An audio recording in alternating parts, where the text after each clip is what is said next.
ये है स्टोरियस the art of seduction, author by Robert Greene. यह बुक आपको किसी भी लड़का या लड़की को सेड्यूस करना और मैनिपुलेट करना जैसे कला को सिखाती है। इस वीडियो में आप बुक के इंट्रोडक्शन और सेड्यूस करने के 2 तरीकों को सीखने वाले हैं। तो चलिए फिर let's go. The art of seduction, author Robert Greene. Introduction. Pleasure को पेन के साथ मिक्स करें, उस इंसान को अपना प्यार महसूस करने दें और फिर कुछ कदम पीछे हट जाएं। अब वो शख्स फिर से आपको खुश करने और आपका प्यार पाने के लिए कुछ भी करने को तैयार हो जाएगा। इस बुक समरी में आप कुछ ऐसे ही टेक्निक्स के बारे में सीखेंगे। क्या कोई ऐसा है जिसकी तरफ आप बहुत ज़्यादा अट्रैक्टेड फील करते हैं, लेकिन हो सकता है कि वो इंसान अपने लाइफ में इतना मसरूफ़ हो कि आपकी तरफ उसका कभी ध्यान ही नहीं जाता हो। तो ये बुक आपको उस इंसान का ट्रस्ट और ध्यान अपनी ओर कैसे खींचना है वो सिखाएगी। ये बुक आपको उस इंसान को अपने इशारों पर नचाना सिखाएगी। इसके लिए आपको कोई मैजिकल ड्रिंक बनाने की ज़रूरत नहीं है या किसी परी की ज़रूरत नहीं है।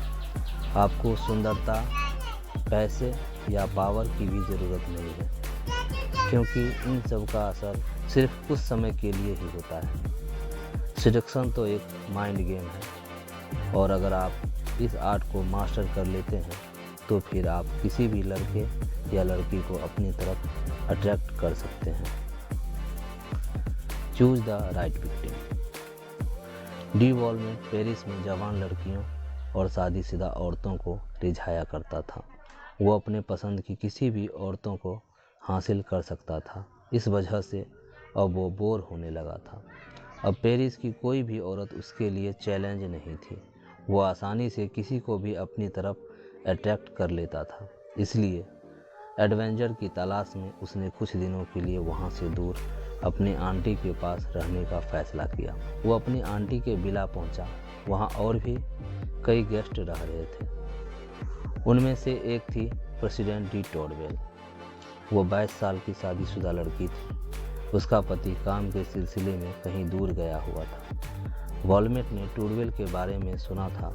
वो बहुत खूबसूरत थी और अपने पति के लिए बहुत लॉयल भी थी। फिर भी वॉलमेट उसकी तरफ अट्रैक्ट हो गया। टोरवेल रोज़ सुबह चर्च जाया करती थी। वॉलमेट उसका पीछा करने लगा। डिनर के वक्त भी वो चोरी चोरी एक नज़र उसे देख लिया करता था। जहाँ पेरिस की औरतें हमेशा इस बात का ध्यान रखती थीं कि वो कैसी लग रही है, वहीं टोरवेल उन सब से अलग थी। वो अपने पहनावे या लुक्स पर ध्यान नहीं देती थी। उसे तो पता भी नहीं था कि उसकी सुंदरता का वॉलमेट पर क्या असर हो रहा था, और इसी बात ने वॉलमेट को और भी ज़्यादा एक्साइट कर दिया था। गर्मियों का मौसम था, इसलिए टोरवेल सिर्फ सफ़ेद लिनन की ड्रेस पहनती थी, और इस वजह से उसका आकर्षक फिगर और भी अच्छे से देखा जा सकता था। वॉलमेट उससे अपनी नज़रें नहीं हटा पा रहा था। वो उसमें जैसे खो सा गया था। वॉलमेट ने वहाँ कुछ दिन और रुकने का फैसला किया। ये सुनकर उसकी आंटी बहुत खुश हो गई। हालांकि उन्हें असली कारण का बिल्कुल अंदाज़ा नहीं था। वॉलमेट ने टोरवेल को रिझाने की ठान ली थी। उसे वो एक चैलेंज सा लगने लगी थी। अगर वो इसमें कामयाब हो जाता तो ये प्रूव हो जाता कि वो एक कमाल का सेड्यूसर था। प्रॉब्लम ये थी कि टोरवेल ने वॉलमेट के बारे में काफ़ी कुछ सुन रखा था। वो जानती थी कि वो बदनाम था। वो उसके जाल में नहीं फंसना चाहती थी, इसलिए वो इस बात का ध्यान रखती थी कि वो उसके साथ कभी भी कहीं अकेले ना जाए। उसका भरोसा जीतने के लिए वॉलमेट उसके साथ चर्च जाने लगा। उसने टोरवेल से कहा कि वो बिल्कुल बदल चुका था। एक दिन वॉलमेट ने अपनी सिडक्शन को आगे बढ़ाने से पहले टोरवेल को टेस्ट करने का फैसला किया। इससे उसे हिंट मिल जाता कि उसका सिडक्शन काम कर रहा है या नहीं। और टूरवेल उसमें इंटरेस्ट ले रही है या नहीं। वॉलमोट ने अपनी आंटी और टूरवेल को गार्डन में वॉक करने के लिए इनवाइट किया। उसने जानबूझकर ऐसा रास्ता चुना जहां वो कभी जाते नहीं थे।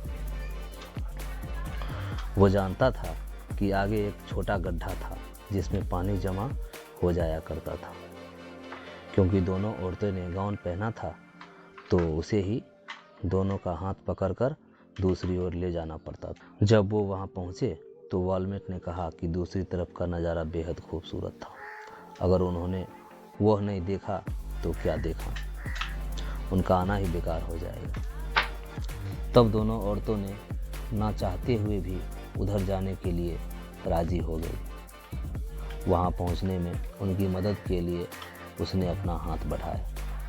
पहले उसने अपनी आंटी को पार करवाया और टूरवेल की बारी। वॉलमेट को इसी पल का तो इंतज़ार था। वो उसे इस तरह पकड़ेगा कि टूरवेल का पैर लड़खड़ा जाए और वो वॉलमेट को कस कर पकड़ ले। और बिल्कुल ऐसा ही हुआ। बैलेंस बिगड़ने से टूरवेल ने वॉलमेट को बाहों में भर लिया। वॉलमेट को उसकी तेज धड़कनें सुनाई दे रही थी। जब उसकी नज़र टूरवेल के चेहरे पर पड़ गई तो वो शर्म से लाल हो गई थी। अब वो समझ गया था कि टूरवेल को सीड्यूस करना मुश्किल नहीं होगा। बहुत जल्द वो उसकी ओर खींची चली आएगी। तो दोस्तों, आपको क्या लगता है किस वजह से टूरवेल वॉलमेट की शिकार बन गई थी? पहला, वो अपनी लाइफ से बोर हो गई थी। शायद वो खुद नहीं जानती थी कि उसे एक एडवेंचर की तलाश थी। दूसरा, वो भोली भाली थी, वो सेड्यूसर नहीं थी। इसलिए वॉलमेट जो गेम खेल रहा था वो उस बारे में कुछ नहीं जानती थी। उसे एक अधूरापन लग रहा था और वॉलमेट ने ये जताया कि वो उस कमी को पूरा कर सकता था। अपने टारगेट को पाने की जल्दबाजी मत करो। आप अपने और विक्टिम के बीच टेंशन क्रिएट कर सकते हैं। ये सिडिक्शन को और भी ज़्यादा स्ट्रॉन्ग बना देता है। और सबसे ज़रूरी चीज़, आगे बढ़ने से पहले हिंट ढूंढना चाहिए। ये पता लगाना चाहिए कि उस इंसान को आप में थोड़ा भी इंटरेस्ट है या नहीं। अगर हाँ, तब आपको सिडिक्शन को और गहरा करना होगा। दूसरी है अप्रोच इनडायरेक्टली। दोस्तों, एन मैरी 17 साल की सेंचुरी फ्रांस में एक रानी थी। उनके दादा किंग हेनरी आईवी थे। उनके परिवार ने एन के लिए कई रिश्ते देखे थे, लेकिन वो सब बस एक पॉलिटिकल डील जैसे थे। एन को कभी कोई ऐसा नहीं मिला था जो सच में उससे प्यार करता हो। वो 42 साल की हो गई थी, लेकिन अब तक उनकी शादी नहीं हुई थी। एक दिन राजा के दरबार में उनकी मुलाकात एक बहादुर सोल्जर से हुई। उसका नाम मार्किस एंटोनिन था। वो दिखने में बहुत साधारण था। उसकी हाइट भी कुछ कम थी, लेकिन उसकी बहादुरी के किस्सों ने सबको इम्प्रेस कर दिया था।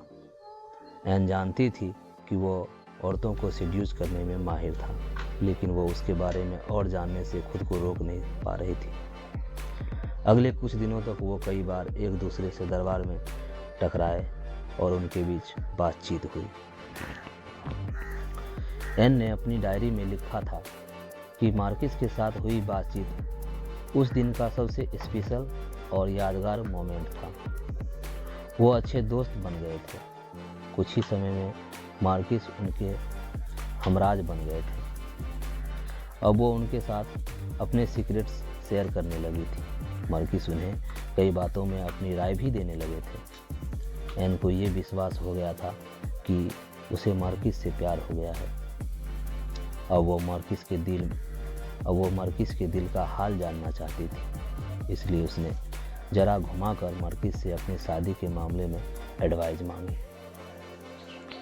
एन के लिए रिश्तों का तलाश अब भी जारी थी।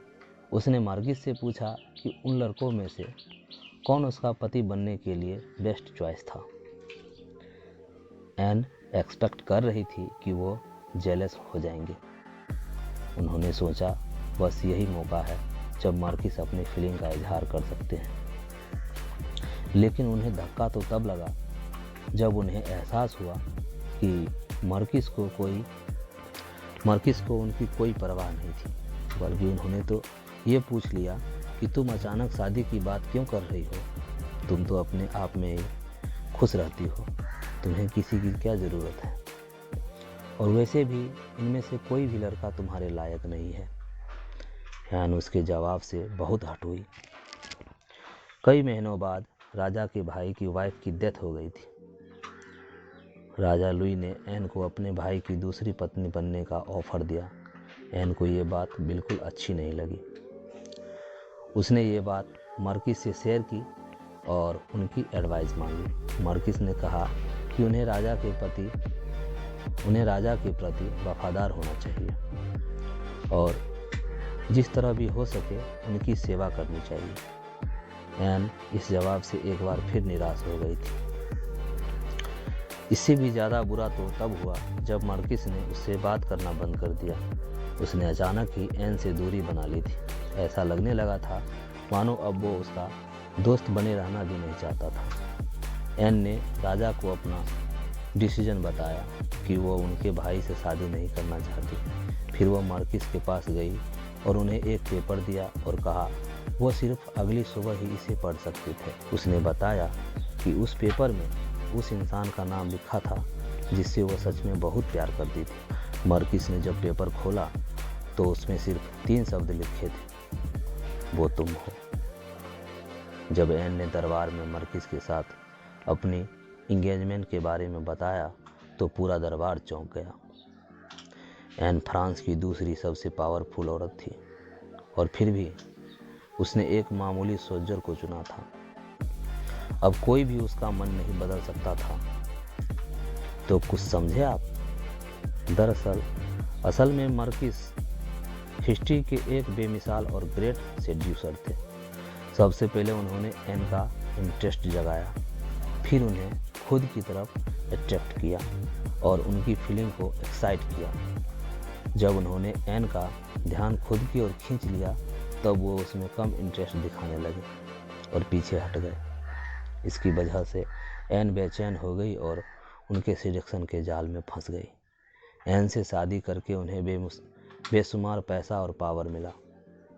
सिलेक्शन ही उनका मास्टर स्ट्रोक था। जब उन्होंने एन से पहली बार बात की थी तब वो समझ गए थे कि वो उनकी तरफ अट्रैक्ट हो रही थी। मार्किस दोस्ती का लालच देकर उनके बीच करीब होने लगे थे।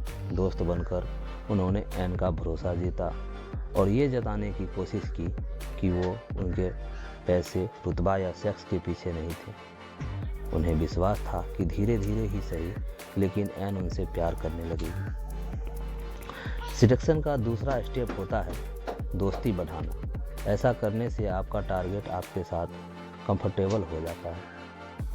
वो थोड़ा इनसिक्योर भी फील करने लगता है क्योंकि आप अपनी हद पार नहीं कर रहे हैं तो वो कभी आपके छुपे हुए मकसद को नहीं समझ पाएंगे। आप पर विश्वास करने लगेगा।